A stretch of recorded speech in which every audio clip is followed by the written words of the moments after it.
DVB Digital Fast. Hello and welcome to the DVB Newsroom. I'm Nora. Joining me today is Yasmin Ullah, the co-founder of Rohingya Maiyafuinor Collaborative Network. Thank you for being here, Yasmin. Thank you for having me. Such an honor.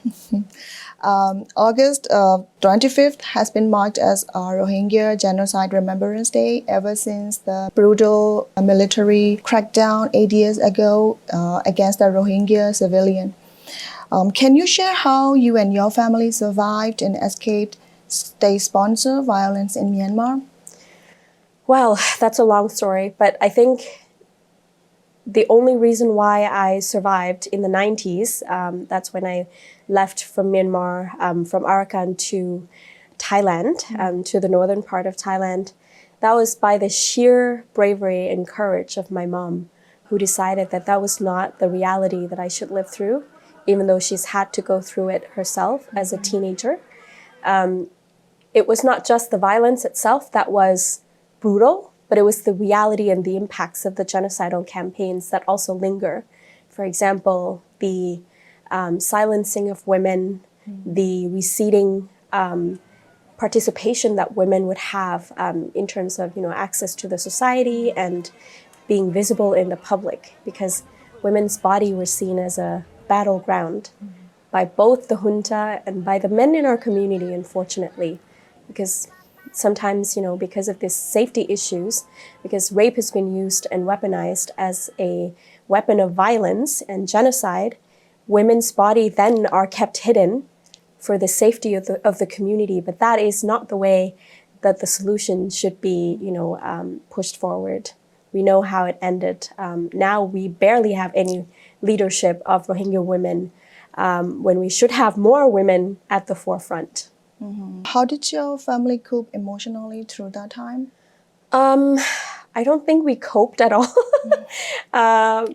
Living in the limbo for about 16 years in Thailand with no protection, with no legal status, was very, very difficult. I remember as a child, I was always so fearful of the police checkpoints.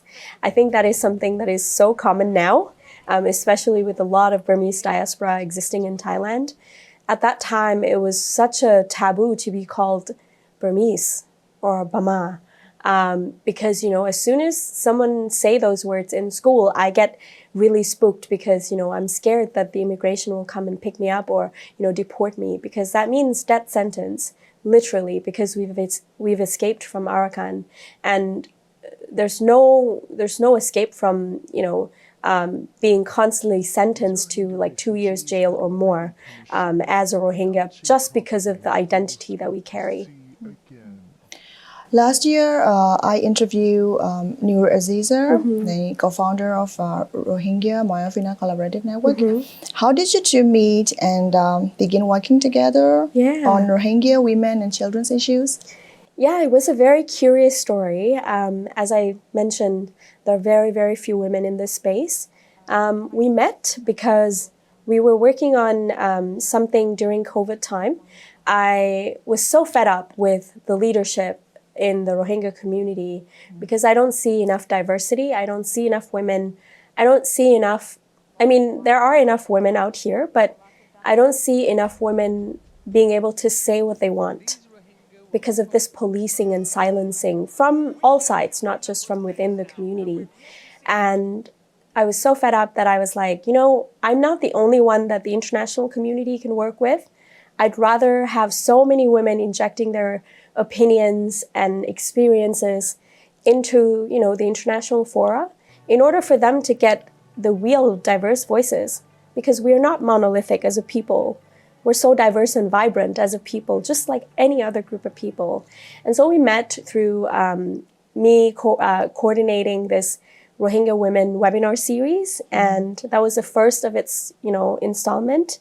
And since then, we've communicated, and 2 years ago, we decided to form the Rohingya Maiyafuinor Collaborative Network because we saw that, after traveling together to Aceh, seeing the refugee camps and seeing how dire the conditions of people in Indonesia were, our people in Indonesia, we needed to do something together. We could no longer just work in isolation. Sure. And there's so much power in coming together as a women. Sure. Mm-hmm. So as you have mentioned, your team recently visited Indonesia to work with Rohingya living in the refugee camps. Mm-hmm. How have you been assisting them? Well, we have a plethora of programs, especially humanitarian programs. We saw what happened on the ground, and although we formed as an advocacy group, we realized that advocacy alone, without actual support to the ground, is no longer enough. And I think this is a model of work that a lot of Rohingya and, Burmese diaspora have had to do, because what will you do if all of your people are killed, in dire conditions? You have no one you're working with, right? So that's kind of the guiding principle. We have raised about $150,000 to $160,000 US in the past 2 years of our formulation, in order to basically go to emergency services. And this, we don't just do it in Indonesia. We've supported people within Burma, in Arakan, because of the current fighting between Arakan Army and the junta, forced conscription, and various other very, very emergency situation. We've also supported a lot of Rohingya who fled from violence in Arakan to Bangladesh since May last year. We've helped over 3,000 families to just get basic survival kit, because as soon as they arrive, there's a gap, there's a time that is a gap when UNHCR and IOM can step in, or any other INGOs. And we were like, well, since we don't have the bureaucracy, we can just jump in and help if we have the money. And we run around the world just trying to raise some funds to ensure that our people survive the genocide that they're living through.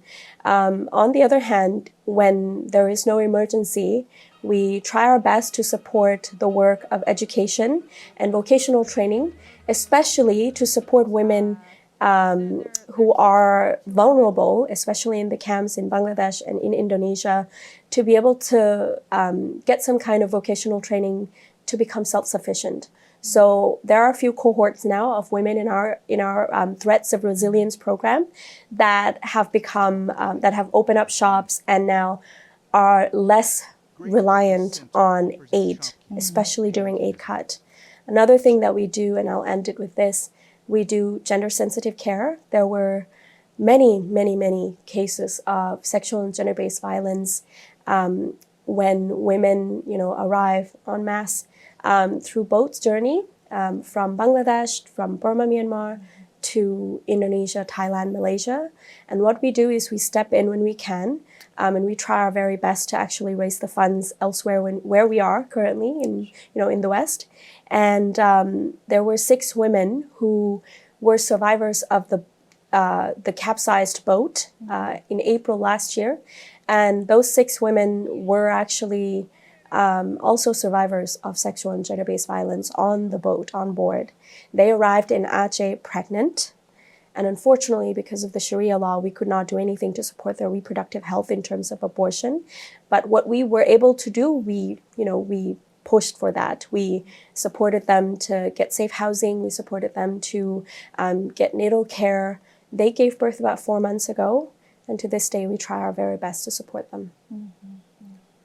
How has your team grown since it was established 2 years ago? Yeah, these are like my favorite topics to talk about. Our team has grown from 5 women to 12 women so far. All of us are diaspora, and there is a very specific strategy that I go for this, because a lot of the cases, it's not that we discriminate against Rohingya women who are currently in exile. That's important for us too. But the person or the people that are a little bit, frontal, a little bit visible on social media or otherwise are going to be diaspora, because we worry about the safety. And we want to make sure that the visibility does not come with the risk. Of course, we will have to mitigate the risk in one way or another, but we want to make sure that they have passport, that they can travel, that they could be on the ground when the time comes. The team has grown so much, so does the diversity. We come from all walks of life, from various different lived experience. A lot of them speak at least 5, 6 languages. I'm the least accomplished of them all. I only speak 3. I speak like Thai, English, and Rohingya, but a lot of them speak Malay, Hindi, Urdu, Burmese, you name it. They're just so smart and vibrant young women. Majority of our team are also Gen Z. And now we've just recruited one Gen Alpha person who's 18 years old, and she's super bright. So I can only hope that the Rohingya future is bright for the community, and we're looking forward to all of your support. Yeah. So with members spread across different countries, what's been the biggest challenges or advantages? Yeah, I think time is definitely one of our challenges. Finding the time to meet. Now that we have members from India, it's been increasingly hard to actually try to find time to actually not only come together once a week, but also coordinating, different tasks that we have to complete. I think those are just the easier kind of challenge.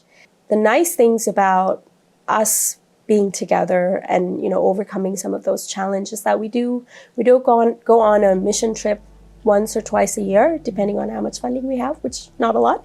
But we get to actually spend time together. We get to heal together. We get to love our community back to health. We get to see the children, opening our gifts bags when we visited Aceh just, a few days ago. And, those are such small children that were dragged by boat to another country. They survived somehow in the scorching heat, an arduous journey, and the gift bags were bigger than they are.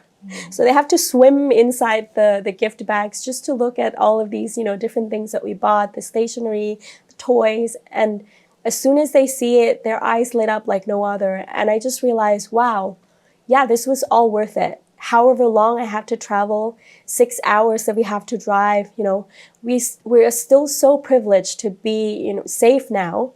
And these children are still in need of our help. Even if all that we can give right now is some access to livelihood, and not a formal, systematic help that governments and states should give, as per the Genocide Convention and rehabilitation of victims. Well, at least we can give them something while we wait, while we advocate for their rights to be given. Your team has also worked with Rohingya refugees in Bangladesh and Malaysia. What is it you've learned from their stories? I think the most important story out of all of this is how courageous our women are, how strong they are and have been. And I think one thing that is not understood about Rohingya women is that we've always been here. Even if, genocide has hidden us away, we've been here working our hardest to actually, not only get our voices heard, but also glue the community back together. The only reason why our children survived through the genocide of 2017 and prior, and to this day, mothers who actually carry their children across the Bay of Bengal, across the Sea of Andaman, to get to safety to Indonesia, to Malaysia, to Thailand. All of this were just by sheer strength of our women. And that resonates with the story that I told you earlier. If it weren't for my mom, I would not have survived. I would not have gotten here. And the women in our community continue to try to persevere every single day. And I think that is the unifying factor between us and other women from Burma. We have not given up, and we will not until, we can go back home, until we can restore our rights, our ethnic nationality, our homeland, and get reparations for what we've lost, and give our children the future that they deserve. Those are the things that keep reminding me that if they haven't given up, I have no right to do so. So how do you make sure those voices are preserved, like through art, storytelling, or education? We do all of it. We know that genocide is so holistic in a way that it annihilates people and erases people. So we do advocacy and memorialize people legally, of course. We go after reports. We actually write down things that people tell us exactly how it happened. We also try to curate some of these stories in a way that actually maybe is a little bit more attractive to the general public. So we actually create films, we create art competitions, we try to bring people together and bridge communities together, especially through the rise of hate speech. We try to actually bring arts and culture into the mix and inject those into the mix to ensure that people remember who the Rohingya are beyond victimhood. And those storytelling tools have become really, really integral to our advocacy, because advocacy can only reach so many people who cares, right? But arts, film, cultural nights, food get to more people. And we have to try everything if we want to save a community. So you've published a children's book called Hafsa and the Magical Ring. Can you share with us what it's about?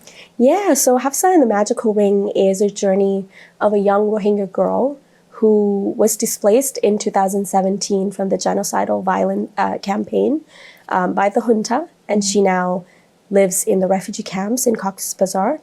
And it does allude to a little bit of the loss of family, but in a way that children can actually understand and not traumatize them. But also, it's basically a retelling of what she misses about home, about her homeland.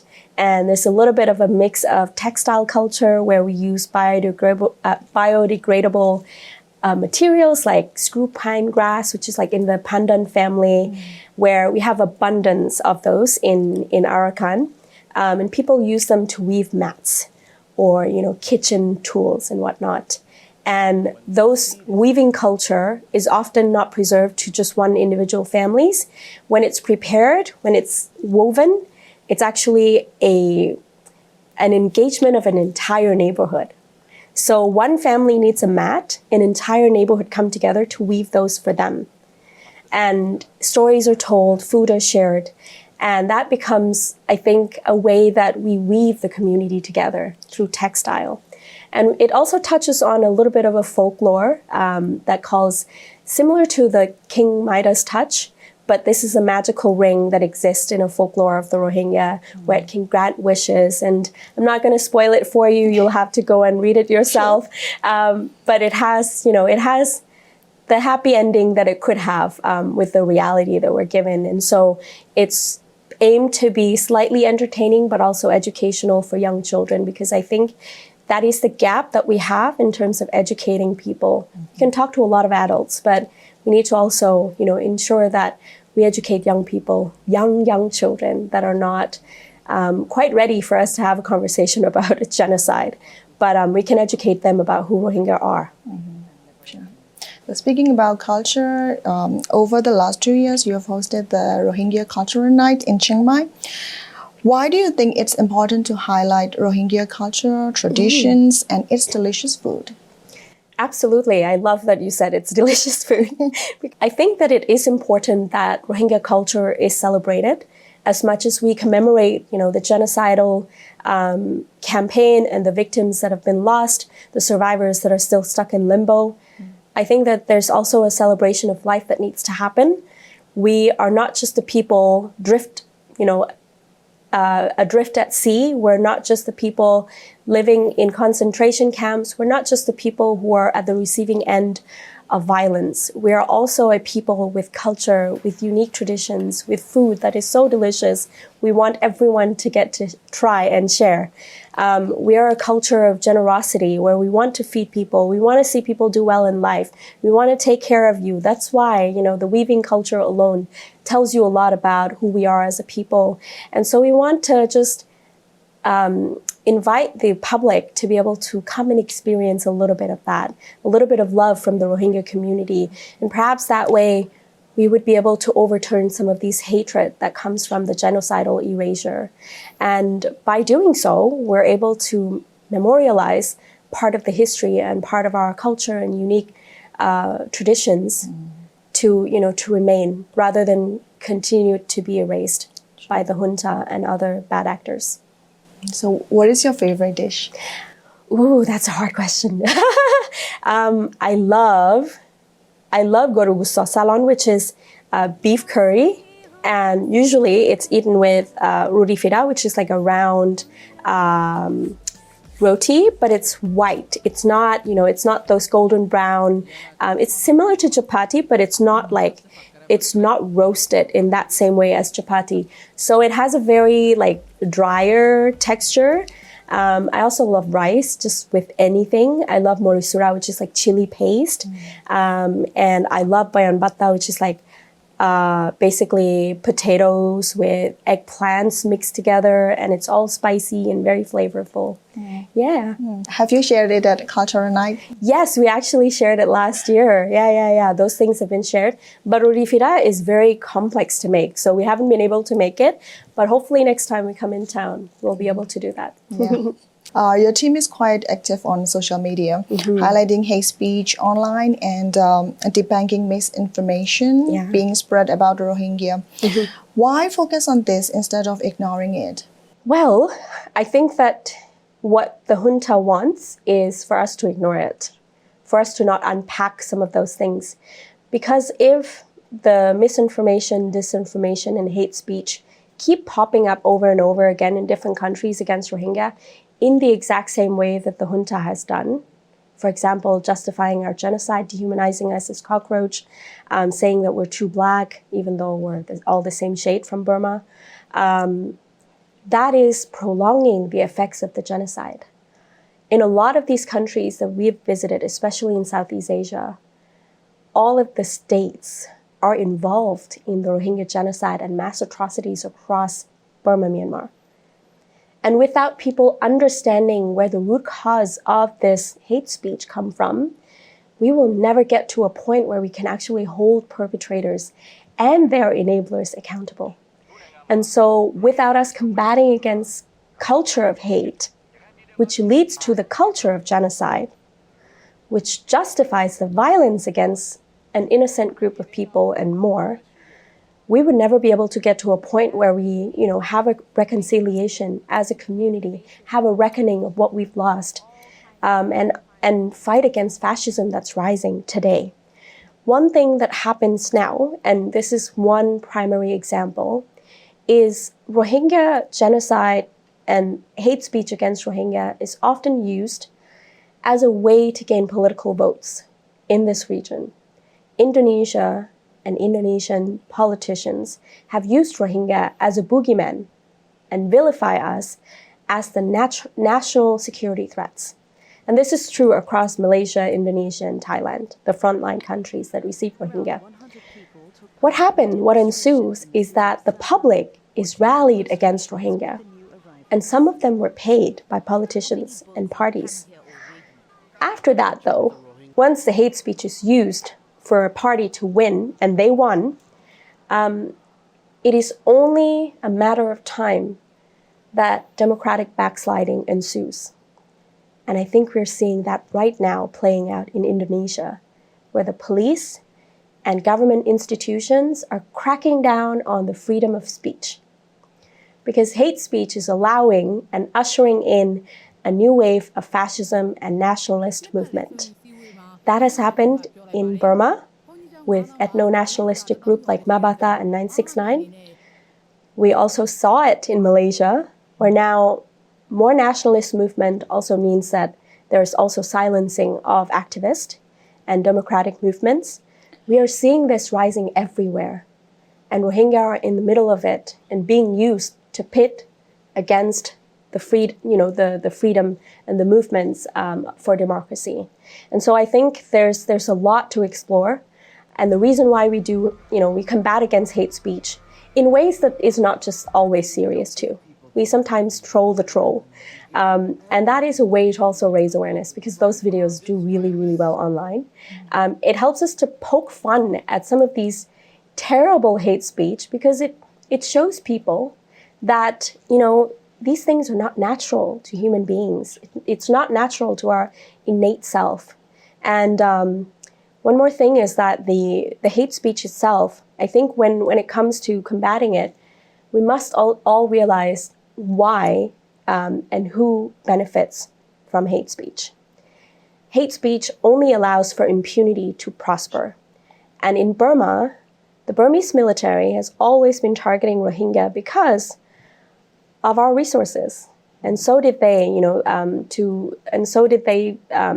terms of other ethnic groups, in terms of other ethnic areas. And I think that is a deeper question and deeper exploration that we need to have as a country rather than as, a group of people. And ensure that we know a lot of these hate speech and trolls and bots are being paid and they're, from China. Why China comes into play is because there are a lot of economic interest in Arakan. So as long as Rohingya are kept down, pushed down, and silenced online and deemed as unworthy, the more, the easier it is going to be for them. China has even built a concentration camp in Arakan, ready for Rohingya to come back. And China is acting as a mediator in the MOU between Bangladesh and Burma, Myanmar, and, the SAC terrorist admin. So we need to see who's actually at play and who's benefiting from it.